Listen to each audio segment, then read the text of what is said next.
Today I'm going to show you how to load a SWISSMXCM chip from a 96 volt plate. So first of all, I'm just going to show you the tools you'll need to do this. So here we have our 96 volt plate that we're going to be fishing some crystals from. Here we have our SWISSMXCM chips in their packaging. I have two wands, some Waterman #1 blotting paper cut into triangles, a scalpel to cut open my crystallization plate, a retort stand with a boss clamp, some pipette tips, two pipettes which can accurately dispense a volume of 1 microliter, a unipuck, in this case in liquid nitrogen, and some spare liquid nitrogen. Okay, so first things first, let's just look at the crystals.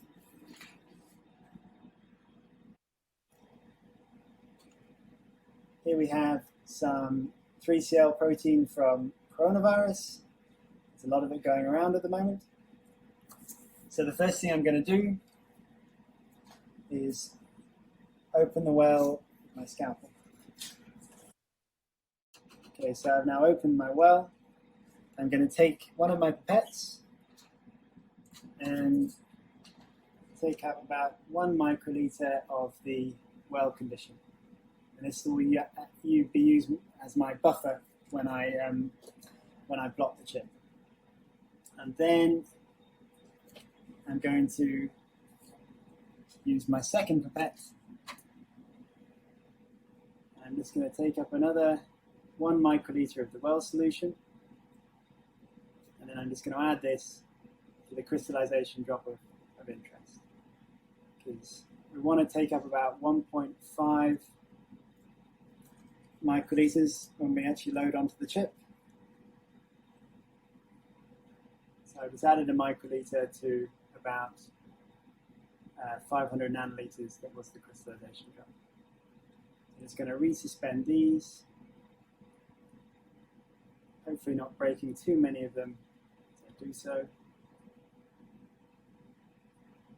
And then I just want to adjust the PET volume so that I have taken up all the available crystals in the well.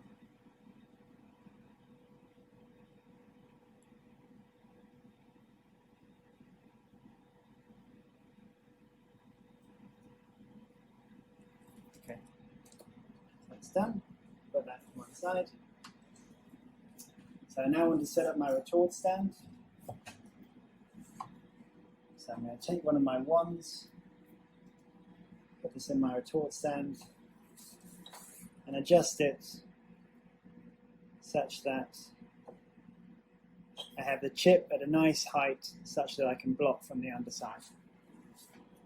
So I'm going to take one of my chips. These are in the spine mount because I'm at the SLS. Now the chips have two sides. They have a dull side and a shiny side. And we're going to load our buffer onto the side where, the dull side where you only see a shiny window. And we're going to load our crystals onto the shiny side where the entire surface looks shiny. Now the first thing I'm going to do is load my 1 microliter buffer to the well side.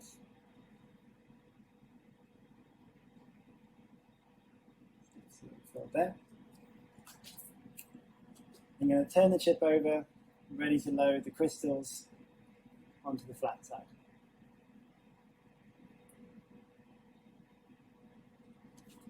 So it's my 1.5 microliters of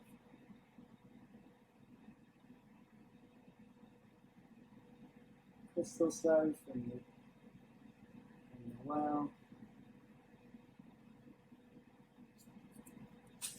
Now I'm going to take my triangular blotting paper and just use the corners to slowly blot away the solution from the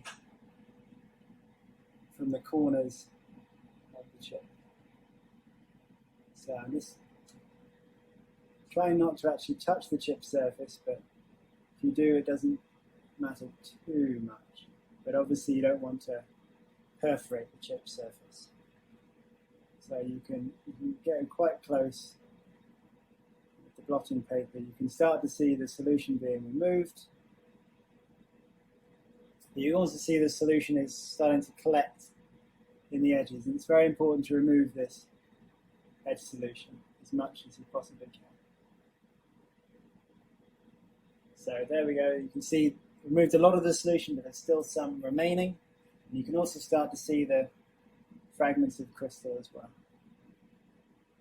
So let's just use another piece of blotting paper to really just dig out all the solution from the corners.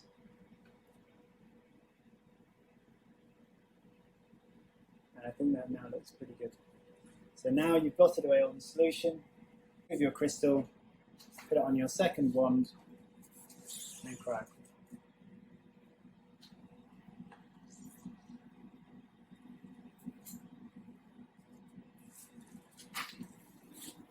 And now that's ready for the